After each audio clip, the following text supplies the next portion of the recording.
Hi, I'm John Bozick with Electric Bike Report, and today I have the HeyBike Brawn here with me.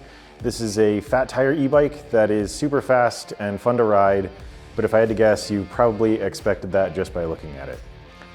We love the Brawn's design as well as its power. It's capable of reaching speeds of 28 miles per hour right out of the box, and it's also able to haul taller riders and a lot of weight. With everything it has going on under the hood, did the Brawn meet our expectations for its performance in our tests? Stick around while we dive into the HeyBike Brawn specs and see how it measured up.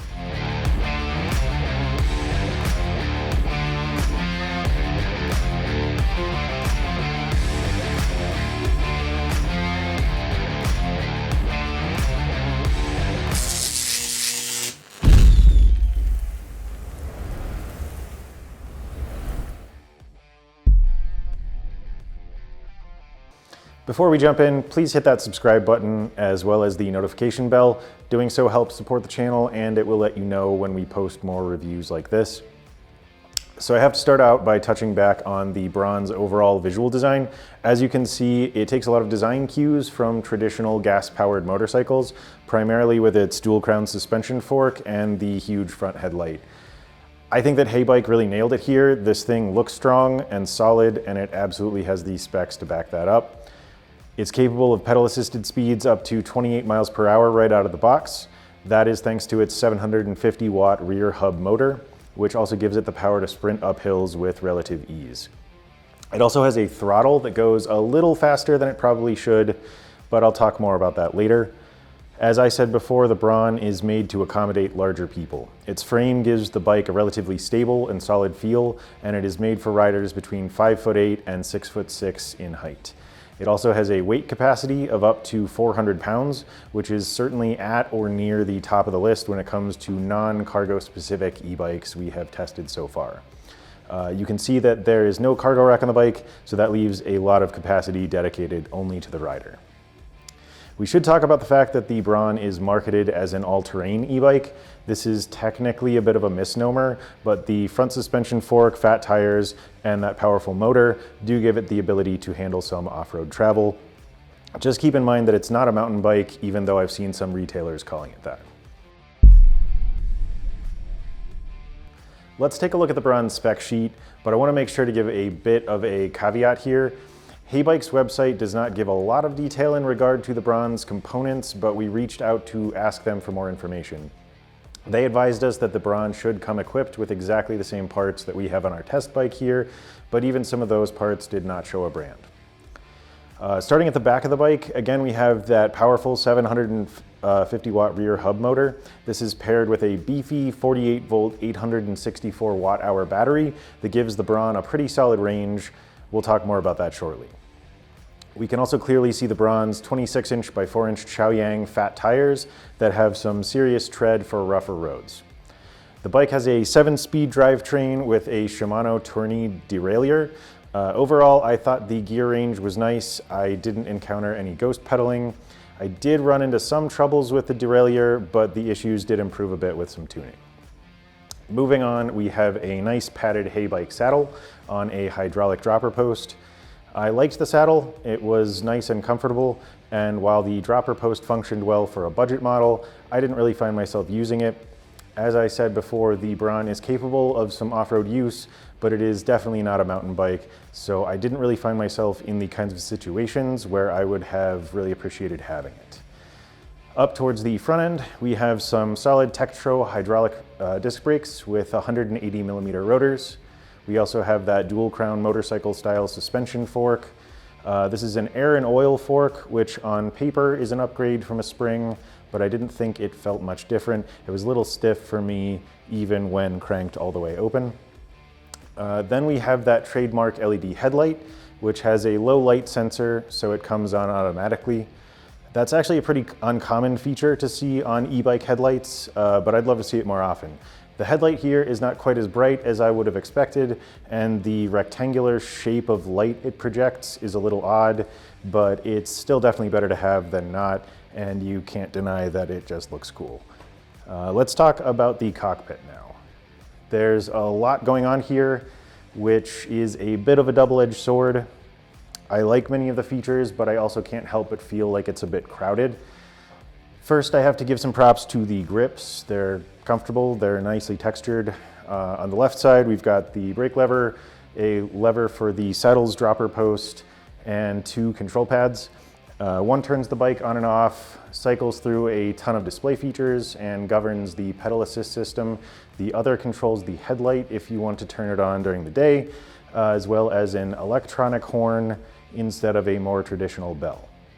I think this is a cool and unique feature, but I do think it surprised a lot of the pedestrians that I shared the path with while testing the Brawn, and unfortunately that wasn't really in a good way. In the center, we have a black and white LCD display that throws a ton of information at you. In addition to showing battery life, PAS levels, speed, trip distance, trip time, and real-time battery voltage output, it has Bluetooth and backlight indicators. It can also cycle through average speed, max speed, an odometer, and motor wattage output. The right side of the cockpit has the throttle lever and a Shimano tourney over-the-bar thumb shifter. This is definitely not my favorite kind of shifter. I'd personally prefer an under-the-bar trigger-style unit on bikes like this that encourage off-road use, but the one here did the job. I also want to talk a little bit about the HeyBike app. The Brawn does connect to your phone through Bluetooth, and the HeyBike app is a cool feature that allows you to adjust many of the bike's settings with the press of a button. The app allows you to turn the bike on and off, both manually or just by having the app open and walking up to the Brawn, which is a nice feature I haven't encountered before on an e-bike. Then if you go into the individual settings of the bike, you can adjust its top speed, which is really important. If we touch back on the Brawn's throttle, HeyBike has allowed this to also hit 28 miles per hour for off-road use. Because of this, the Brawn technically falls outside the 3-class system that helps govern the legality of e-bikes. We always recommend that you check your local laws and regulations, but if you want to use the Brawn on paved roads, its throttle will usually need to meet the Class 2 speed limit of 20 miles per hour.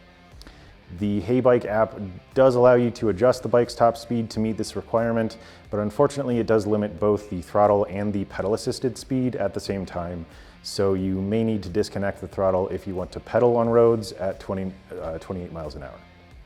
The app does have some other unique features though. For example, you can actually adjust the number of pedal assist settings or tweak the speed at which the motor's assistance comes into play. Right now, these features aren't quite as effective as I'd like to see, but I think with some further development, they could be really awesome. If we step back and look at the bike as a whole, you're getting a ton of features thrown in. I'm not sure if I've ever seen so much included on a bike at this price point. Are they all amazing?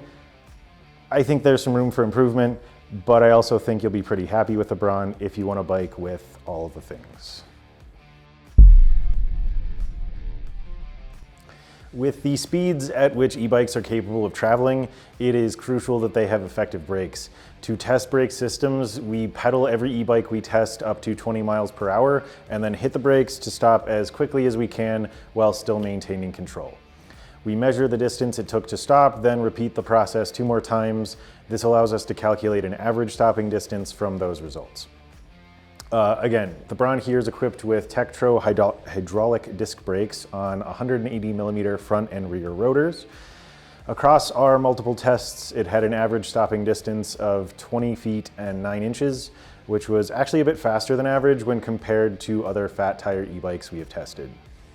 Those Tektro brakes are actually the most obvious high quality component on the bike, and I'm really glad to see that HeyBike included them here. They do their job well, and the bike feels extremely stable while they are applied. I did notice that the rear wheel had a tendency to lock up and skid when braking, but this never felt like a problem. The sound was a little alarming initially, but that was about it. Ultimately though, we were really happy with the Brawn's stopping ability. It's another thing on the list that really matches the bike's power. For our circuit test, we pedaled the Brawn around a 1-mile loop made up of 4 right turns and a small 30-foot hill. We did this first with no assistance from the motor, and then again in each pedal assist setting, in this case PAS 1 through 5. This gave us an idea of the bike's motor engagement, its handling, and its speeds at different PAS settings. With no motor assistance, we had an average speed of about 10.5 miles per hour. This is slow, but it makes sense for a bike that weighs nearly 80 pounds. You definitely don't want to be caught far from home on this thing if your battery dies. In PAS1, the Brawn's motor essentially just took the weight of the bike away. Our average speed on that lap wasn't a whole lot different than it was without the motor, but the bike definitely felt noticeably easier to pedal. PAS2 made the ride much more comfortable, though it still gave us a workout, but PAS3 is where things really started to get fun. As you can see, we were hitting around 20 miles per hour, which is where Class 2 e-bikes top out, but the Brawn had 2 PAS settings above that. Our laps in PAS 4 and 5 were fast and easy. We topped out with relatively casual pedaling around 25 miles per hour, but the Brawn can definitely get up to 28 with a little bit more effort. So again, with its ability to reach those high speeds, the Brawn is giving you as much power as it can, and it's just super fun. I personally really liked the steps in motor assistance that the pedal assist system provides. I think it's measured out in a way that feels expected and easy to manage. I did notice one feature about the Brawn that I didn't care for, and that is its cadence sensor. It is pretty normal for an e-bike's motor to cut out if you stop pedaling or hit the brakes, but it's less normal for the motor to take a full 3 or 4 seconds to kick back on again, and that's what happened here. When you're left pedaling such a big, heavy bike without assistance, 3 or 4 seconds feels like a really long time, especially if you're off-road and you need more responsiveness and power to get you over a tough patch of ground. Normally, I'd say that PAS 3 or 4 is the Brawn's sweet spot, but let's be honest, I really love pedaling around in PAS 5. Riding fast and hard is pretty rewarding on this bike, and despite finding a flaw or two, I still had a lot of fun. Our range test is actually 2 separate trials where we pedal the bike until its battery completely dies. The first test is done in the lowest pedal assist setting that provides constant input from the motor, and the second is done in the highest. For each test, we measure the distance the bike was able to travel, and we compare that to the range advertised by the bike's manufacturer. In the case of the HeyBike Brawn, we tested the bike in PAS2 and PAS5. We ended up with a range of between roughly 30 and 52 miles, which we can compare to the company's claimed range of 65. HeyBike actually performed their own range test for their results with a slightly heavier rider than our tester, but on flat ground. We saw a gain of nearly 1,300 feet in elevation throughout our testing, which most likely brought our distance down. We also felt that PAS2 was a more realistic setting for our test, despite using more battery power, while HeyBike performed theirs in PAS1. All in all, I think our results are similar enough to say that the company's claims are pretty accurate. Even if we only look at our max range of 52 miles, that's a serious amount of distance to cover, and if you're cruising at full speed, 30 miles is pretty solid too. To test the Brawn's hill climbing ability, we took it to a local hill called Hellhole, which is a 1/3 of a mile long with an average grade of 12%. This is a pretty serious challenge for most e-bikes, and some that we test do not make it all the way to the top. We did this test in both max PAS and with just the throttle to see if the bike had what it took to reach the top. In my mind, this was the true test to see if the Brawn could live up to its name, and ultimately the bike made it to the top both times. With just its throttle, the Brawn climbed the trail in 1 minute and 21 seconds with an average speed of 13.4 miles per hour. With human assistance in PAS5, that time dropped all the way down to 1 minute and 7 seconds with an average speed of 16.2 miles per hour. This data puts the Brawn right in line with many similar fat tire e-bikes we have tested. In fact, it landed pretty squarely in the middle of the pack. It didn't break any new ground, but it did the job well, and for that we absolutely have to give it props.